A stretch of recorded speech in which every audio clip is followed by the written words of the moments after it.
Hi there. Welcome to the reading for February 2024. I don't know if you can hear it, but wow, it's really windy here today. So hopefully you can't hear that on the recording, but wow. Okay. All right. Well, speaking of listening and hearing things, the first word that I got when I touched into the energy for February was the word longings. That's what came to me, is longings. And I felt right away that that had to do with our hearts, because of course our longings sort of reside in our hearts. And so I'm going to talk about it more, but this month is very much about listening to our hearts and the callings that we have there. And I've talked about how this year is, it's the year of, it's a year of the pivot. And also in numerology, it's an 8-year, which is about fruition. So all the things that we've been working toward are coming to fruition this year. So it's a year of, it should be a year of abundance in terms of the things that we've been wanting. So we put those two things together, the year of the pivot and a year of fruition. And maybe we just need to make a tweak or two to really set us in the place or on the course to that which we've really been longing for. So the energy again this month is all about longings and listening to those longings. So we want to be asking ourselves questions around that to help us get in touch with our hearts. So things like, what am I longing for? What is left to do? What's left to complete here? What else do I desire? What else has been missing? So all of these kinds of things that help us to sort of see where we need to make a tweak or we might want to make some changes. So these are questions we should be asking ourselves this month. And then the key is always that once you ask the question, we have to listen. So this might be done, through journaling. It might be done, I'll talk a little bit more about some other ways that you can do this, but you want to be sure that you're listening for the answer after you ask the question. So, again, it might be just a little tweak in maybe in a relationship that you're in. It might be a small change to the job that you have or the work that you're doing. And then again, it might be a major change. It might be a complete overhaul. And then, there are those of you who maybe at this moment, things feel just right. And that's fantastic as well. So, I wanted to talk for a minute about why we're afraid to make changes, because I think it's important if we're considering, sometimes just the fear itself can block us from really hearing the answer to really what we want, because there's too much fear around what would happen. So a lot of times I talk about this in my book as well.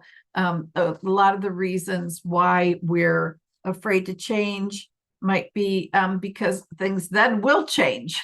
Things will be different, and we're not always comfortable with that. That's a matter of stepping into the unknown. And I think we all dream and want to have things different, but the facts, the actuality of making that change can be a little bit scary because we're out of our routine. We don't know what's going to happen. But my gosh, isn't that part of what life is about, to keep it interesting?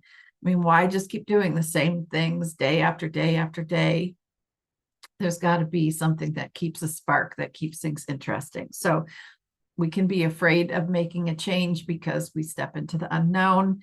But I also think another big part of why people get held back from making changes is because they're afraid of how that might impact someone else. And I've seen so many times where, we're afraid to make a change because we're afraid, of how the other person will feel about it. But that sort of nudges them in a way to make some changes for themselves. And in the end, it ends up being the best thing that you could do for both of you, even if it's uncomfortable in the process. So We want to, try not to avoid making changes. Sometimes we can say, oh, I don't know. We can get into unclarity. What we've been talking about in my shift system mastery group is that we want to two things. We want to focus. We want to stay focused on what we want, because we know what you focus on, you create. So we're doing an accountability circle right now, to say what we want and then to stick with each other and hold each other accountable for that. So those two things, focus and accountability. And you can do that yourself by writing down what it is that you want, the changes that you want, posting it where you can see it, and then finding a way to hold yourself accountable for that, either with a friend or in a group or whatever that looks like. Okay, so I said I was going to mention a few things about how listening to our hearts and how we can do that. Really, I think, I think that it's as simple as just making some quiet time. And that can be doing the dishes, going for a walk, walking the dog, staying off our phones for 5 minutes so that we can actually hear, in those quiet spaces, so that we can hear our hearts after we've asked the question. You can also, write your question down. What am I longing for? And then do some journaling on that. Write about that. Write what it is that's really calling to you from your heart, in this month of love and the heart. And it's I think this is a good month to, we're reminded everywhere, I'm sure, of Valentine's Day and sweethearts and love and relationships. And, and that has carried over now into relationships with friends as well. We're not so single-minded as just primary relationships or intimate relationships, but, love across the board. But that, I just want to say to close, that includes you as well. That includes love for ourselves. And so this month, the way that you can really love yourself is by listening to yourself.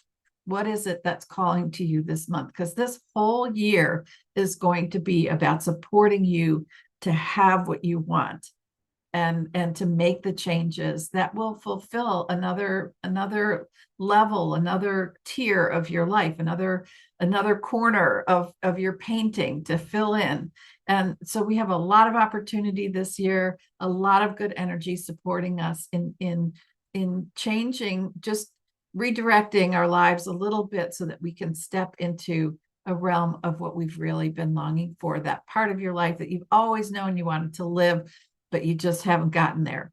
This is the year, this is the time, this is the month. So I really hope that you'll ask the questions, listen for the answers. Have a great month, and I'll see you in March.